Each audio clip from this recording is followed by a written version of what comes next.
नमस्कार दोस्तों, आवाम इंडिया में आप सभी का एक बार फिर से स्वागत है।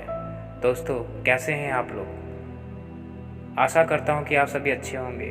दोस्तों, आज मैं आपको कहानी सुनाऊंगा मज़दूर के जूते। अगर ये कहानी आपको पसंद आए तो हमारे चैनल को लाइक, शेयर और सब्सक्राइब करें। साथ में कमेंट बॉक्स में हमें बताएं कि ये कहानी आपको कैसी लगी। तो आइए शुरू करते हैं। एक बार एक शिक्षक संपन्न परिवार से संबंध रखने वाले एक युवा के साथ कहीं टहलने निकले।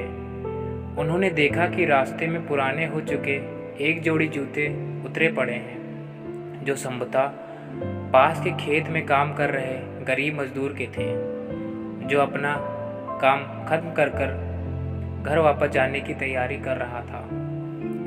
शिष्य को मजाक सूझा। उसने शिक्षक से कहा, गुरुजी, क्यों ना हम ये जूते कहीं छिपाकर झाड़ियों के पीछे रख दें। जब वो मजदूर इन्हें यहाँ नहीं पाकर घबराएगा तो बड़ा मजा आएगा। शिक्षक गंभीरता से बोले, किसी गरीब के साथ इस तरह का भद्दा मजाक करना ठीक नहीं है। क्यों ना हम इन जूतों में कुछ सिक्के डाल दें और छिपकर देखें कि इसका मजदूर पर क्या प्रभाव पड़ता है। शिष्य ने ऐसा ही किया और दोनों पास की झाड़ियों में छुप गए। मजदूर जल्द ही अपना काम खत्म कर जूतों की जगह पर आ गया। उसने जैसे ही एक पैर जूते में डाले, उसे किसी कठोर चीज का आभास हुआ। उसने जल्दी से जूते हाथ में लिए और देखा कि अंदर कुछ सिक्के पड़े थे।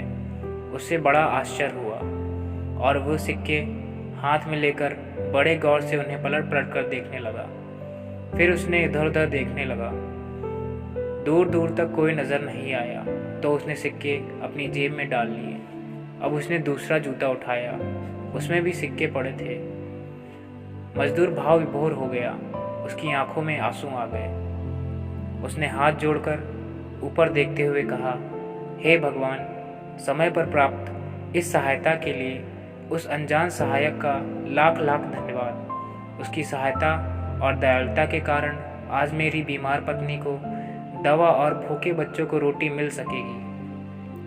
मजदूर की बातें सुन शिष्य की आंखें भर आईं। शिक्षक ने शिष्य से कहा, क्या तुम्हारी मजाक वाली बात की अपेक्षा जूते में सिक्का डालने में तुम्हें कम खुशी मिली? शिष्य बोला, आज आपने मुझे जो पाठ पढ़ाया है उसे मैं जीवन भर नहीं भूलूंगा। आज मैं उन शब्दों का मतलब समझ गया हूँ जिन्हें मैं पहले कभी नहीं समझ पाया था, कि लेने की अपेक्षा देना कहीं अधिक आनंददायी है। देने का आनंद असीम है, देना देवत्व है। दोस्तों, अगर ये कहानी आपको पसंद आई है तो हमारे चैनल को सब्सक्राइब करें। नमस्कार।